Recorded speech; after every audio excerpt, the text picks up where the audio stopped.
Ang ating paksa ay the scriptural foundation of faith. Alam natin, wala tayong ibang saligan kundi ang Biblia. We know that Jesus said, upon this rock, the rock of revelation of who Jesus is, I will build my church, and the gates of hell can never prevail against it. So dito tayo nakasalalay, nakatayo, dito tayo kumukuha, humuhugot ng ating kalakasan. So sa gabing ito, amen, yan ang ating pag-usapan, the Bible itself, amen, which is the Word of God. So basahin po natin, it's a common scripture, amen, in 2 Timothy chapter 3, verse 16 to 17. Sinasabi po rito, by the inspiration of God through Apostle Paul, to his letter to Timothy, he said, all scripture, lahat ng kasulatan, is given by inspiration of God. So hindi ito galing sa tao, ito'y galing sa inspiration ng Diyos. And is profitable for doctrine. Ito'y kapaki-pakinabang sa pagtuturo. For reproof, sa pagsansala, for correction, sa pagtutuwid, for instruction in righteousness, sa pagtuturo ng katuwiran, that the man and woman of God may be perfect, thoroughly furnished unto all good works. Hindi ka lamang ma-perfect, kundi ang mabuting mga gawa ay susunod sa lahat ng Kristiyano na, amen, tatanggap sa salita ng Diyos. So, napaka-importante mga kapatid. The most important thing that God has given us is His Word. Because I believe the Word itself created the whole earth. In Hebrews 11, sabi roon, for we know that the worlds were created by the Word of God. Were formed by the Word of God. So, ang salita ng Diyos, may power ito. Amen. It can create an atmosphere. It can answer your problems. Amen. It can help give you healing. Amen. At ang Biblia, ito po ang susi sa lahat ng mga pagpapala ng Diyos. Amen. So let's study the Bible. What is the Bible? Actually, it's a collection of 66 books, mga kapatid, with 40 different authors. So iba-iba, 40 mga taong nagsulat ng 66 na libro sa loob ng 2,000 taon for a period of almost over 2,000 years. Yet, it is clearly, amen, one book with perfect unity, consistency all throughout. Amen. Walang nagsasalungat sa Bible. We know, even the individual writers, at the time of their writing, they had no idea that their message will be incorporated into such a book. But each nevertheless fits perfectly into place and serves its own purpose as a component of the whole Scripture. From Genesis to Revelation, alam natin this is inspired of God, binasa natin kanina, at ito ay mapapakinabangan sa pagtuturo at sa pamumuhay ng may katuwiran. Let's read what Brother Branham said about the Bible. He said in 1963, sabi niya, God's Word comes only by the Bible. Walang ibang pinagmumulan ang salita ng Diyos, kundi ang Biblia. And we know that, sabi niya, God's Bible is the printed form of the Son of God. So, ito pala ay naititik na buhay ng ating Panginoong Jesucristo. You can see Jesus in all throughout the Bible. From Genesis to Revelation, you can find Jesus there. Because He is the Word. In the beginning was the Word, and the Word was with God, and the Word was made flesh. The Word was God and made flesh through our Lord Jesus Christ. So, kaya sabi niya, the Bible said it is the revelation of Jesus Christ. Nahayag dito ang ating Panginoon bilang Espiritu, bilang tao, amen, at sa ating panahon bilang siya ang comforter, amen. See, so kompleto ang Biblia mga kapatid. He was God above us in the Old Testament, God with us, amen, in Jesus Christ, and God in us, amen, in the 7 church ages. Let's read some more. It's God, sabi niya, revealing Himself through Christ. And Christ is the Word. And it takes the light of God to shine upon that Word to vindicate it. Kailangan ang liwanag, ang gabay, ang mechanics and dynamics para maintindihan nyo ito. You cannot understand the Bible without the Holy Spirit. For the letter kill it, but the Spirit give it life. So, in order to vindicate it, amen, God will prove it to you if you will believe. Amen. Kung mananampalataya ka, ipapakita ni Lord sa iyo ang lahat ng kamanghamanghang mga bagay na napapaloob dito. He that believeth and is baptized shall be saved. See? So, ang Biblia, mga kapatid, ay ito ay isinulat sa pamamagitan ng mga taong kinasihan ng Espiritu ng Panginoon. We can read in the next slide, 2 Peter, sabi rito, knowing this first, that no prophecy of the Scripture is of any private interpretation. Hindi galing sa Catholic, sa Protestant, hindi galing kahit kaninong grupo ng tao ang Biblia.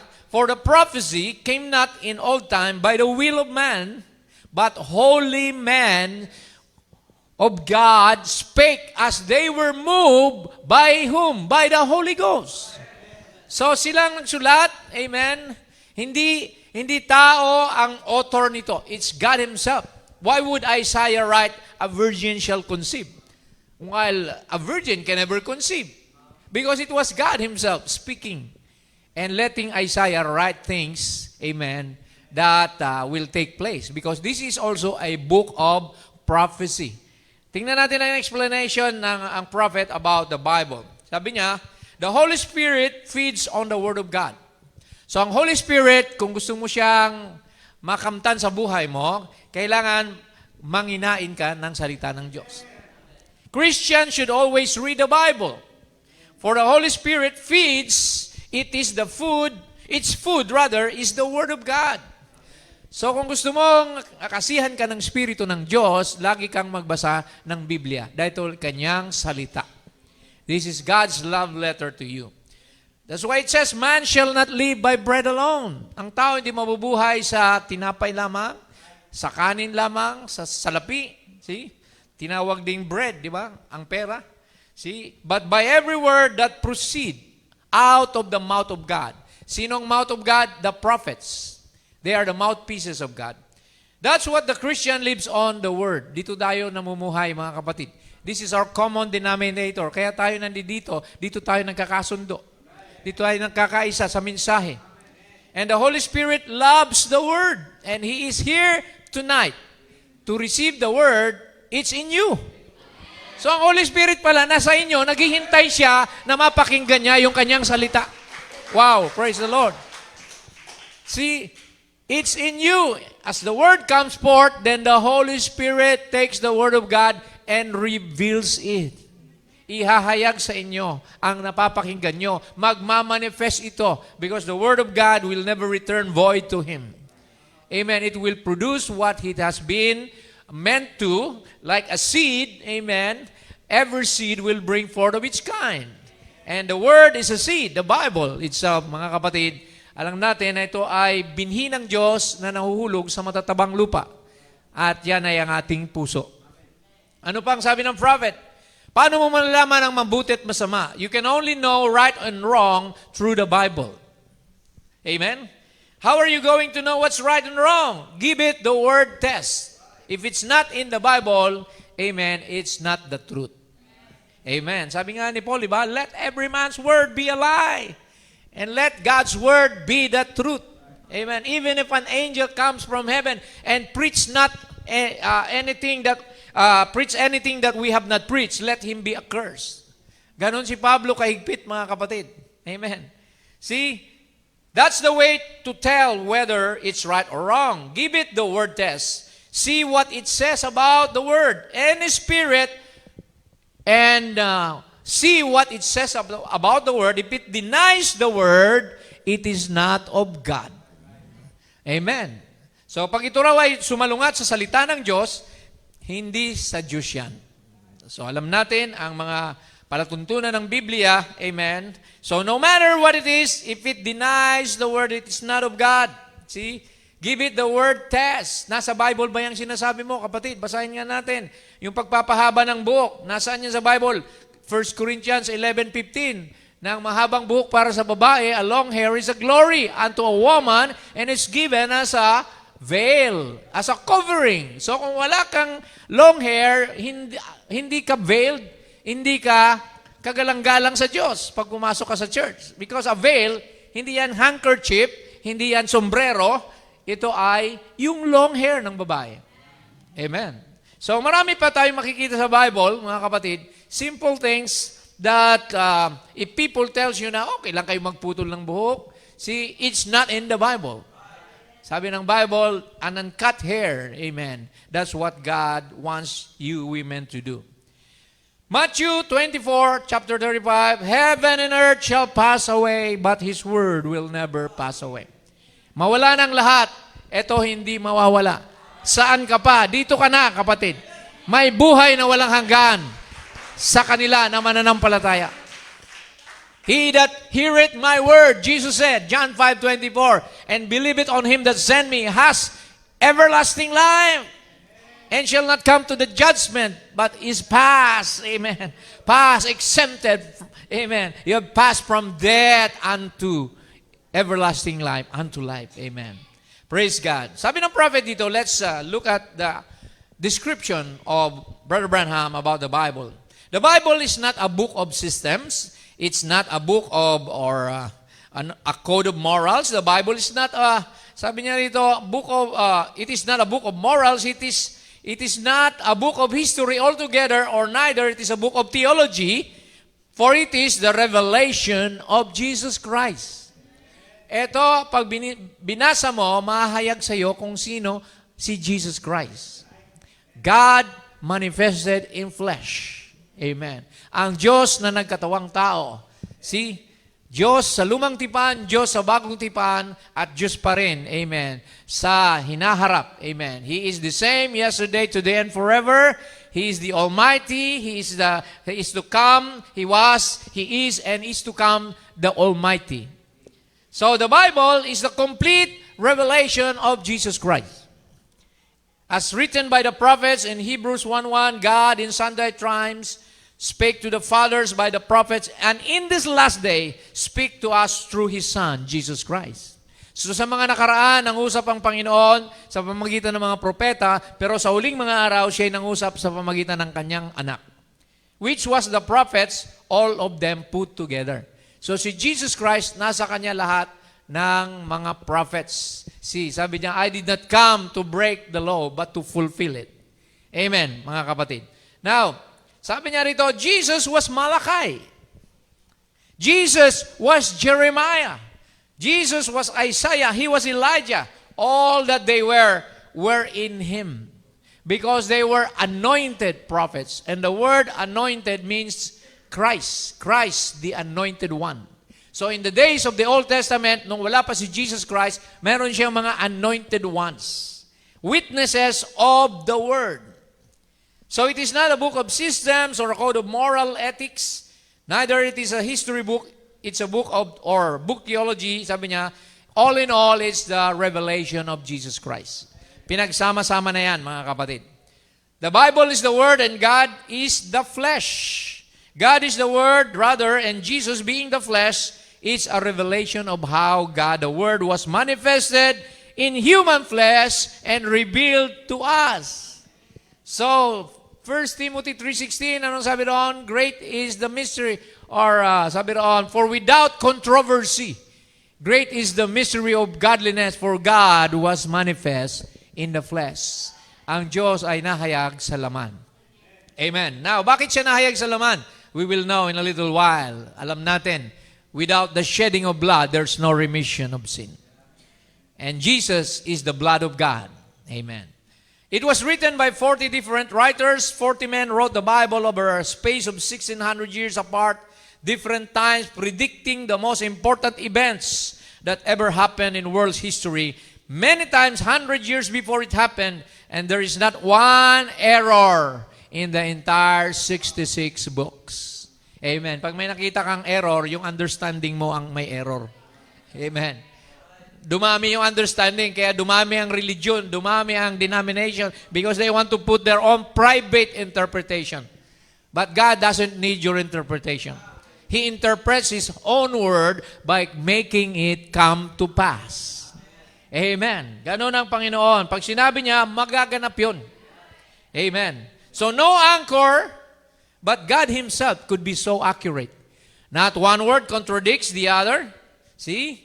Matthew 28:19, Father, Son, Holy Ghost, does not contradict Acts 2:38. Lord Jesus Christ, di ba? Yung water baptism in the name of the Father, Son, Holy Spirit, sa Acts 2:38, sabi ron, be baptized in the name of Jesus Christ. Because the Lord is the Father, and Jesus is the Son, and Christ is the Holy Ghost. So, walang contradiction sa Bible kung iintindihin nyo lang, mga kapatid. Sabi niya rito, remember, 1,600 years apart, the Bible was written from Moses to the death of John at the Isle of Patmos. 40 different writers, one didn't know the other one, they never had it as the word. Some of them never even seen the word, but when they wrote it, it was understood to be prophets. And then when they put their prophecies together, each one of them dovetailed one to the other. So, kaya makikita natin mga kapatid, hindi ito gawa ng ordinaryong tao. It was God inspiring people. Amen. Now, sabi dito ng mensahe, doors in door, ibinigay ng Diyos ang kanyang salita para dito tayo manghawakan. We must rest our safety, protection, salvation in the Word. At isa lang mabali sa salita ng Diyos, which is the weakest link, masisira ang plano ng Diyos. Remember what happened to Adam and Eve. They were given, sabi niya rito, God gave the human race His Word to fortify themselves. Ang salita pala, ibinigay para, protectionan sila. From what? From death, sin, sorrow, or any disaster. A chain of His Word. So, kailangan wag maputol yung Word na yon. Dahil pagka nandun ka sa Word na yon, amen, protektado ka sa kasalanan, sa kamatayan, sa kalungkutan, at lahat ng mga sakuna. Amen. Pero nung sinuway ni Eva at ni Adan, when Adam and Eve transgressed or disobeyed, na sinabi ng Panginoon, thou shall not touch this certain tree, for the day you eat thereof, that day you die. And a chain is only its best at its weakest link. And our souls are pulled over hell, holding to these chains. Break one of them, that's all you have to do. Eve never broke a sentence. Eve broke a word.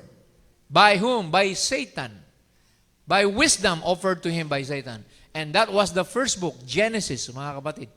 See? And then, in the middle of the Bible, sabi niya rito, Jesus came and said, man shall not live by bread alone, but by every word that proceeded out of the mouth of God. In-emphasize ni Jesus Christ na dito pa rin tayo mamumuhay. Dito tayo, amen, hahatak ng ating mga pag-uugali, yung karakter, yung ating mga pamumuhay should be based on the Bible.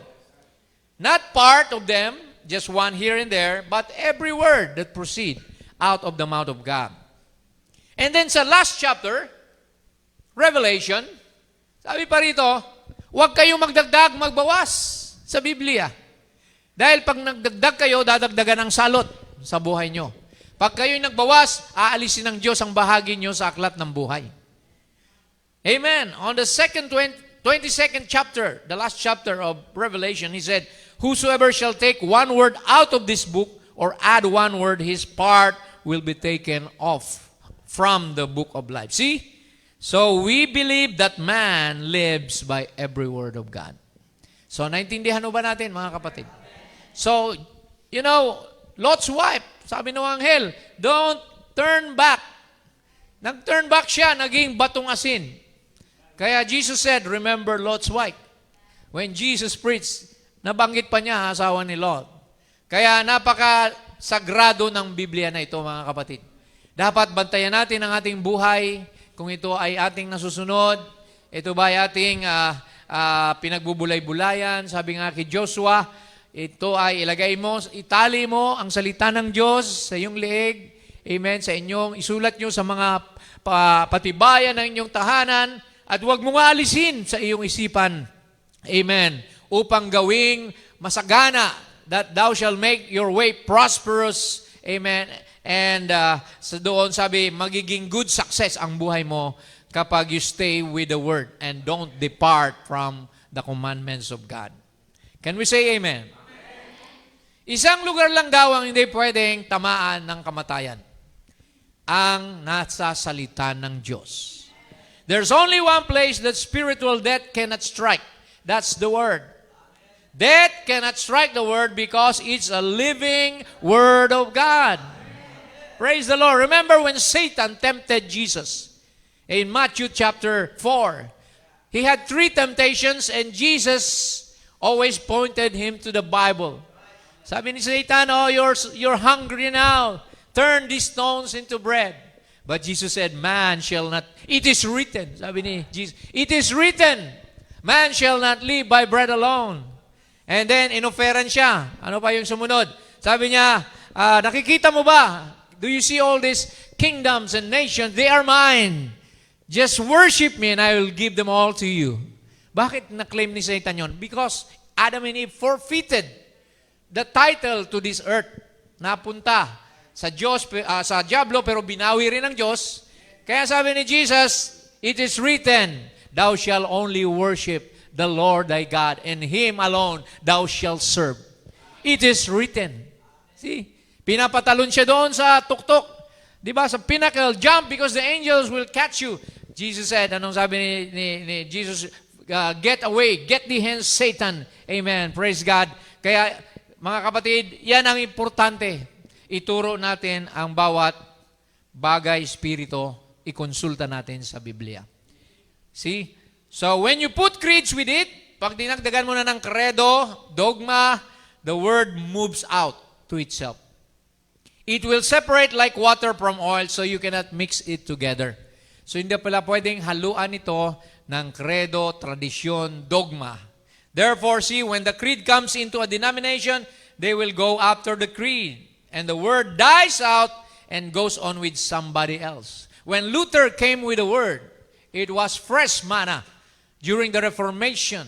See, but when Luther was gone, see, all his followers organized Luther's message. At sinabi nila, pag hindi ka protestante, wala kang kaligtasan. So, yun ang ginawa. Naging credo at dogma na kailangan Lutheran ka. Nung dumating si Wesley, Wesley was a messenger of God and he taught us sanctification, holiness. Amen. Pero nung mamatay si Wesley, when he was gone, his followers organized his message at ginawa nilang Methodist, Wesleyan, Nazarene, ginawa nilang Pilgrim Holiness. Nagkaroon na ng kanya-kanyang bakod, inorganize yung mensahe at nag-away-away pa, mga kapatid. See? At sa ating panahon, dumating ang Pentecostal age. They had in Azusa Street, 1906, there was a revival, the restoration of the gifts. See? And they were given, restored back the healing, the miracles, the speaking in tongues, vision, and prophecies. Nung mawala si William Seymour, the messenger that God used, the one-eyed Negro, see, inorganize nila, naging assemblies, naging Juanes, UPC, things like that, at naglagay sila ng credo. What was the creed? Pag hindi ka nag-speak in tongues, wala kang Holy Spirit. Pag nag-speak in tongues ka, may Holy Spirit ka na. Kaya lahat sila ngayon nagpa-practice na mag-speak in tongues para lang masabi na may Holy Spirit. So, naging, creed. See? And speaking in tongues is only one of the 9 gifts. Isa lang yan sa gifts. Kahit mag-speak in tongues ka, hindi ebidensya yan na Diyos ang nag-speak in tongues sa'yo. Because in Africa, many voodoos, witches, nag-speak in tongues din sila. Pero, nasaan ang Holy Spirit? See? Kaya makikita natin, mga kapatid, na sa ating panahon, dumating din ang mensahe ni Brother Branham. Pero nung umalis si Brother Branham, nagkanya-kanya na. Mayroon ng 2 soul, 2 lords, thunders, mayroon ng ganito at ganyan. So, nahaluan na naman ng credo at dogma. Manatili lang tayo sa purong mensahe ng ating Panginoon sa magitan ng kanyang mensahero. Amen. Huwag nating i-organize na sabihin natin, pag di ka naniwala sa turo ko, hindi ka bride. Pag di ka naniwala sa turo namin, foolish virgin ka. See? Ganun na nangyari, nag-organize na naman na hindi dapat gawin. Amen po ba mga kapatid? Okay, now tingnan natin mga kapatid ang correlation ng Old and New Testament. Merong pagkakadugtong-dugtong ang Old sa New. A lot of people think that the Bible is just a collection of 66 books that had been randomly drawn together over time, but that is not true at all. See, there is a very intentional structure. Merong struktura ang Panginoon dito. Kung babasahin nyo, in the Old Testament, that the same structure of books is mirrored in the New Testament. And once you see it, you can never unsee it. Gusto nyo bang makita ang pagkakarelate ng Old sa New? Okay, sa Old Testament, it's separated into 4 major topics or four major. The first one is the law. Amen. In the Old Testament, it began with the law. It began with Genesis, Exodus, Numbers, Leviticus, and Deuteronomy. The Pentateuch. Tinawag yan na Pentateuch. 5. The first 5 books which were written by Moses. Anong ginawa ng libro na yan? It laid the foundation of who God is. Tinuruan sila kung sino ang Diyos, nandiyan ang creation, and then how His people must live according to the perfect will of God. Binigay yung 10 Commandments, so it was a law na ito ang magtuturo sa inyo kung ano ang gagawin nyo sa pamumuhay nyo at makilala nyo na walang ibang Diyos kundi ako. Amen? The second part is, amen, what? History. Historical books. You know, Israel was a chosen people of God. And they had their ups and downs. Kaya from Joshua to David to Samson hanggang kay Esther, see, it tells about the story of Israel. Their ups and downs, their trials and victories, their success and failures. So it's a recorded history of how God dealt with His people. Amen. Nakasulat dyan yung mga mabubuting bagay na ginawa nila, pati yung mga pangit na bagay, nakasulat din. Kagaya si David, nag-adultery. Kung hindi Diyos yan, siguro pinabura na yan ni David, huwag mo na isulat yan. Di ba? But God, amen, exposed them. Amen? Yung mga kahinaan nila, si Jacob was a deceiver. Abraham committed lies that Sarah was his sister. So, Diyos talaga yan. Wala kayong maitago. When they committed idolatry, amen, during the time of Aaron, gumawa pa siya ng golden calf. See, the time of Balaam. So, nandyan lahat yan, mga kapatid. Amen. So, the third part is what? Wisdom, karunungan, and poetry. So, like Job, Psalms, and Proverbs, Ecclesiastes, Song of Solomon, it talks about worship. It talks about suffering, thanksgiving, and godly daily living. Ang pamumuhay ng mabuti sa araw-araw. How many have read the Proverbs? Ang gaganda ng mga paalala sa atin sa pamumuhay. Yung Ecclesiastes, di ba? Sabi ni Solomon, everything is vanity. See? Pinakamayaman na yun, ha? Pero sabi niya, walang kwenta lahat ng bagay. Isa lang mahalaga ang paglingkuran ng Panginoon at sumunod sa kanyang mga salita. Amen! Hallelujah! There's one duty of man, sabi niya, that is to fear God and to obey His commandment. Amen. That's the whole duty of man. Praise the Lord. And then pangapat, mga kapatid, ay the prophets. See?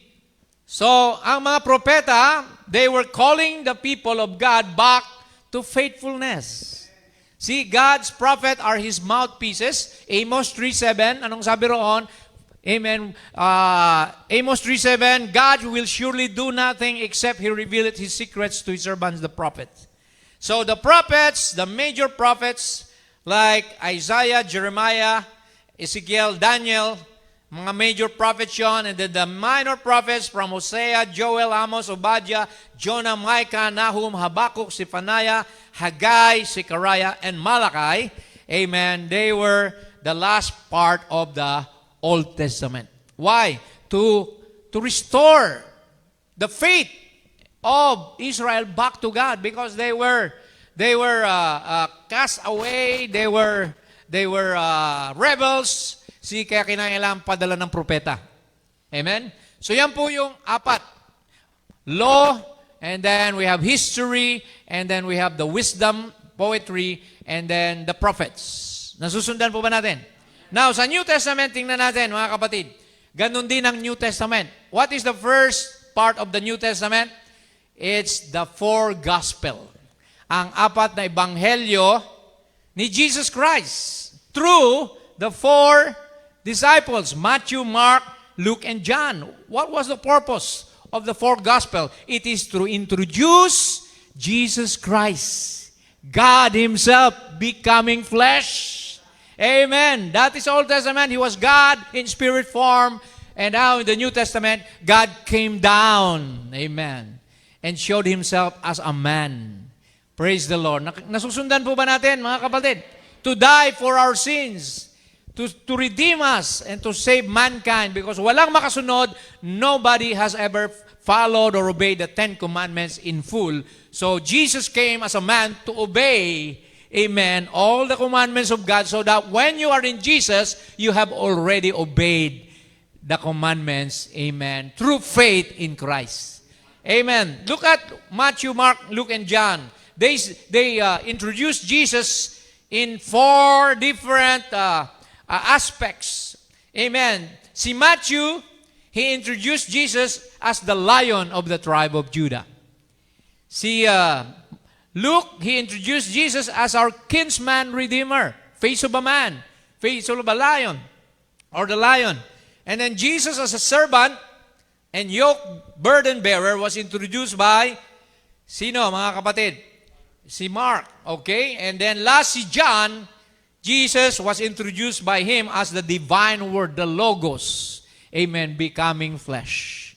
So yan makikita natin. So in the Old Testament, the law introduced God as a spirit and His will. Now, dito sa New Testament, the four Gospels, amen, it gave us the law of salvation. Amen. The law of the Spirit in Christ Jesus shall set you free from sin, amen, and from the law of death and sin. Amen. The second one is the book of Acts. Yung pangalawa, yung book of Acts, mga kapatid, and the book of Acts is the story of the first church. The early church, it was the inauguration of the book of Acts, or rather, the church in action. Amen. Dito na ngayon, pinakita ni Lord na kahit wala na siya, He's gone back to His throne. See, sabi niya, you shall cast out devil in my name. See, you shall lay hands on the sick, they shall recover, shall do great and mighty works. So this was the history, amen, of the church, the right baptism. So lahat mga kapatid nakarecord dyan. Then after that, came the epistles. Yung mga kasulatan ni Pablo, ni Pedro, ni James, ni John, and ni Jude. These are the epistles, amen, which are letters that are filled with admonition and practical wisdom for everyday life. Amen. Dito tayo tinuruan sa New Testament kung ano mga dapat gawin ng isang Kristiyano.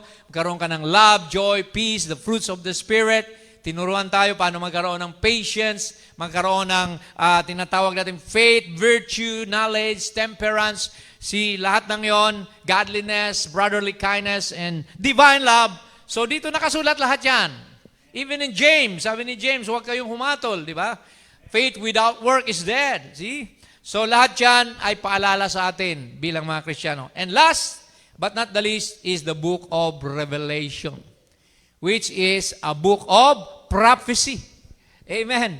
So, a prophetic book that is pointing forward to the fulfillment of God's plan in the last days. Sa Revelation, nakasulat dyan yung endings. The end of the world, the end of the trumpets, the end of the vials, the end of Satan, the new millennium, and the new heaven and earth. Nakasulat lahat dyan, mga prophetic na mga gagawin ni Lord sa huling panahon. So, kaya makikita natin na tayo nasa dulo na. Revelation is our book, mga kapatid. Sa Bible school, hindi nila pinag-aaralan yan. Natatakot sila eh. Kasi baka magkamali sila. Sabi nila nung nakita ni John, may mga dragon, may mga nangangabayong puti, pula. Natatakot sila baka binangungot si John ang nagsulat ng kung ano-ano. Pero alam natin, amen, we have a prophet, amen, of Malachi 4, Elijah was sent, amen, to restore the heart of the children back to the fathers before the great and dreadful day of the Lord. And we're given the seventh angel. And we are in the seventh church ages, Laodicea. In Revelation 10:7, in the days of the voice of the seventh angel to the seventh church age, when he shall begin to sound to preach the mystery of God should be finished, as he had declared to his servants, the prophets. So dumating na ang propetang yan sa ating panahon. Konti lang nakakakilala, pero para sa bride, dinala niya ang mensahe para sa atin. Palakpakan natin ang Panginoon sa kanyang plano. Amen. Praise God. So we have law, history, wisdom, prophecy. Old Testament, New Testament, the same order, the same structure, the same God. Nothing in random. Hindi yan random o pachamba-chamba lang. Talagang nakaplano na yan sa Diyos, mga kapatid. Yan ang pattern ng Diyos na ibinigay sa atin. So, bottom line, bilang tao, amen, meron din tayong ganyan. Nung nilikha tayo ni Lord, binigyan din tayo individually ng law. May history ka din. Amen. Binigyan ka rin ng wisdom and prophecy. Tingnan natin. This pattern should change how we see our lives. Because the same God who ordered Scripture with purpose is the same God who is writing your story and your purpose. Anong sabi sa Romans 8:28? All things work together for good to them that love God and to them who are the called according to His purpose. So, tinawag ka, may purpose siya.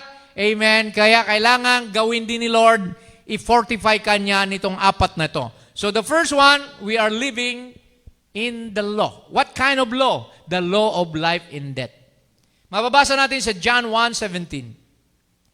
For the law was given by Moses, but grace and truth came by Jesus Christ. Romans 8:2, for the law of the Spirit of life in Christ Jesus hath made me free from the law of sin and death. Mababasa niyo yung mga law na yan. There is a law of sin and death, but there is a law of freedom in Christ. Galatians 3:13, Christ hath redeemed us from the curse of the law, being made a curse for us. So si Lord namatay para sa atin upang ma-break yung chain, amen, ng condemnation sa mga makakasalanan. Amen. There is therefore now no condemnation to them that are in Christ Jesus. Hallelujah! That's the new law of Christ. Amen. The law of love. Di ba? See, love is the fulfillment of the law.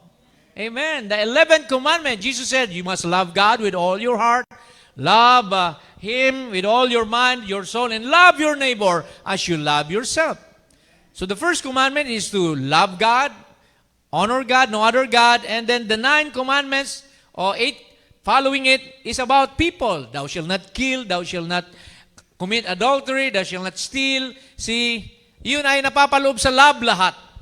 Pag-ibig sa Diyos at pag-ibig sa iyong kapwa.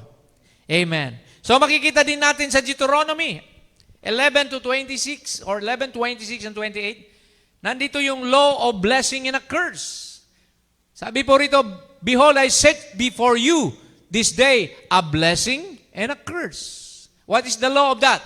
A blessing if you obey the commandments of the Lord your God, which I command you this day. And a curse if you will not obey the commandments of God, but turn aside out of the way which I command you. So that's a law. Amen. If you want to be blessed, obey God. Serve Him. If you want curse, see, speak against the Bible. See, blasphemy has no more pardon. It's an unpardonable sin. Sabi ni Jesus, you speak evil against me, see, I will forgive you. You call me Beelzebub, you call me that and this. But when the day that the Holy Spirit will come, one word against it, there's no more forgiveness in this world or the world to come. Amen. So pangalawa, mga kapatid, malapit na tayo. God is writing the history of our life. Alam nyo ba na bago ka pa ipinanganak, kilala ka na ng Diyos? Amen. See, basahin natin ang 139 of Psalms. Sabi dito, ni Haring David, Lord, Thou hast searched me and known me. Past tense. Thou knowest my downsitting and mine uprising. Thou understandest my thoughts afar off. Naunawaan mo ang aking kaisipan sa malayo. Thou compassest my path and my lying down and art acquainted with all my ways. Alam na ni Lord ang lahat ng mga bagay patungkol sa iyo. For there is not a word in my tongue, but lo, O Lord, Thou knowest it altogether. Pati yung mga bukang bibig mo, alam na ng Diyos eh. If I ascend to heaven, you are there. If I make my bed in hell, behold, you are there. Saan ka pumunta? Kasama ng Diyos, kasama mo siya, alam niya ang mga lakad mo. Amen. For, sabi nga ng Biblia, the pathways of the good man is ordered by the Lord. Di ba? Amen. I will praise thee, for I am fearfully and wonderfully made. Alam ng Diyos ang buhay mo. Marvelous are thy works, and that my soul know it right well.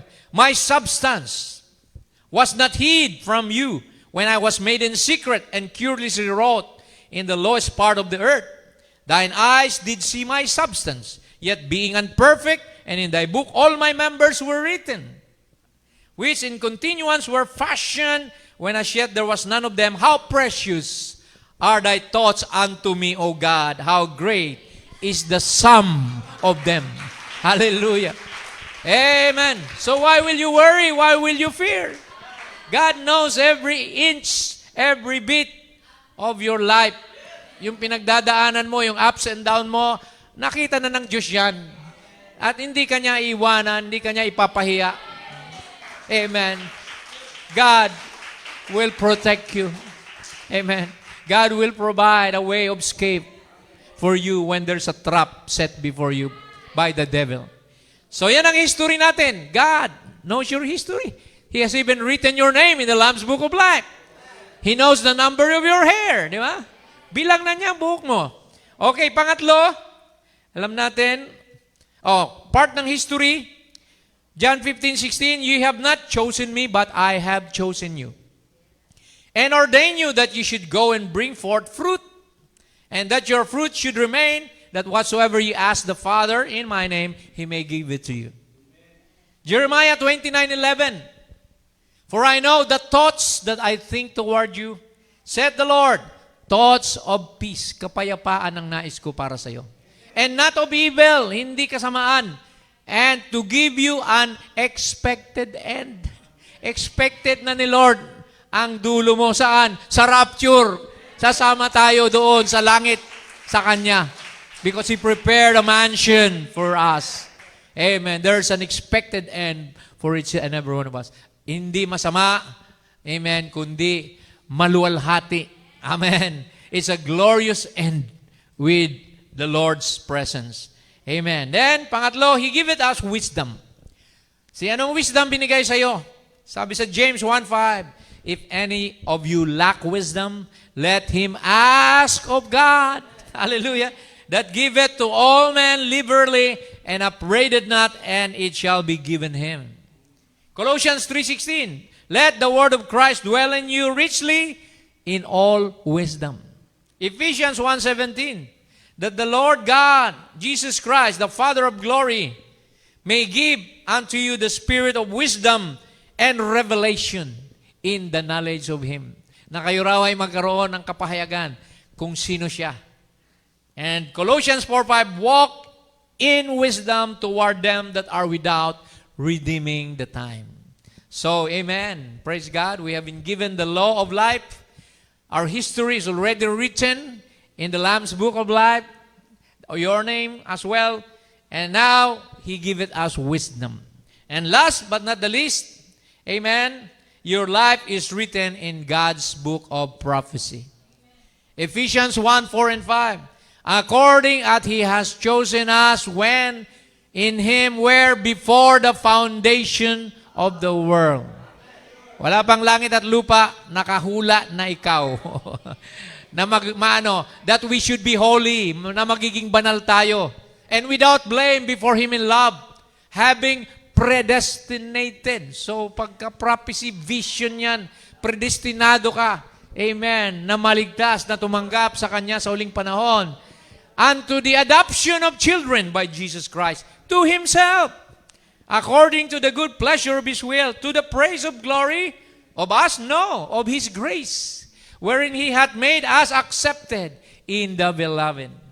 And finally, Revelation 3:5, He that overcometh. Are you an overcomer tonight?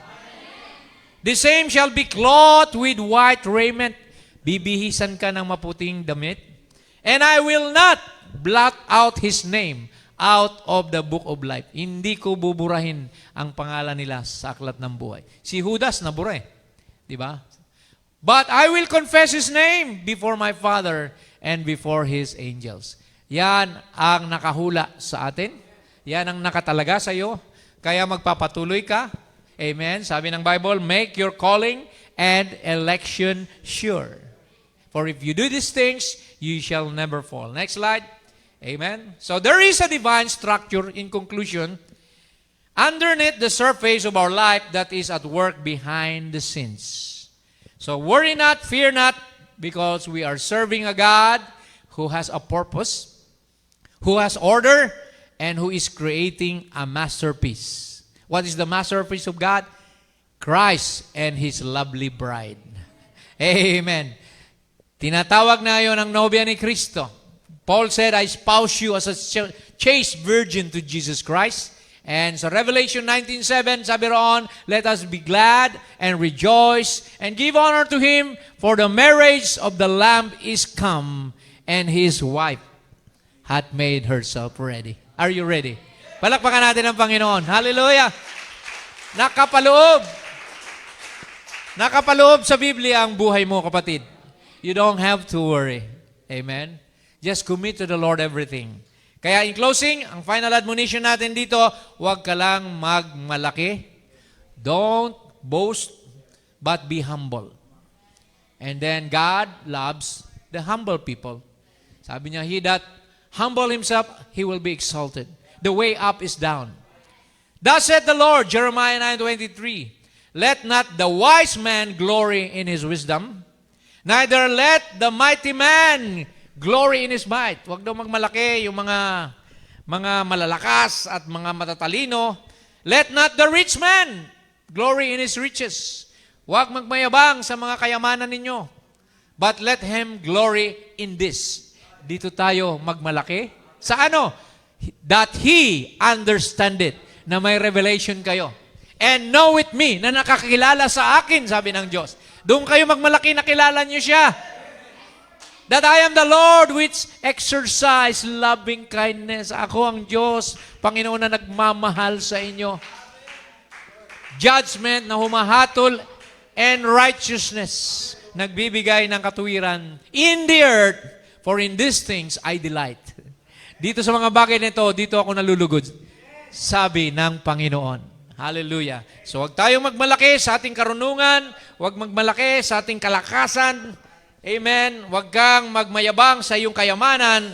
Ipagmayabang mo, nakilala mo ang Diyos sa buhay mo. Amen. Na siya ang author and finisher of our faith. Siya ang lahat-lahat sa atin. He is our all in all. Siyang pag-asa. Kung wala siya, wala tayong magagawa. Kaya ang ating buhay nakasalalay sa Kanya, at pag nasa Kanya ka, wala ka nang hahanapin pa. Amen. Tumayo tayo mga kapatid, pasalamatan natin ang Panginoon. Oh, do you love the Lord? Do you love His Word? Do you love His plan and purpose for you? Oh, it was a tiny, simple stable, all beaten and worn, hardly a place for a king to be born. He didn't choose some place special to reveal His majesty. So I know if I'll give Him control, He'll be born in me. Let your word be born in the manger of my heart. Let it live in me, let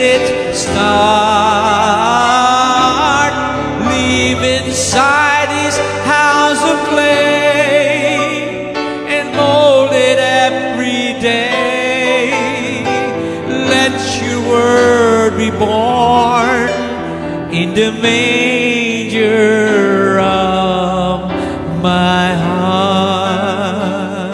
Amen. Well, outwardly, I'm nothing. That's right. Not much to behold. Unlikely the place for His word to be born. But if I'll just shield this vessel and let Him have His way from glory unto glory, amen, He'll change me day by day.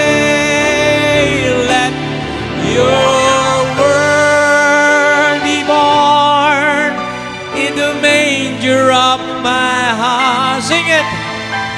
Let it live in me. Let it start. Live inside His house of clay and mold it every day. Yes, Lord.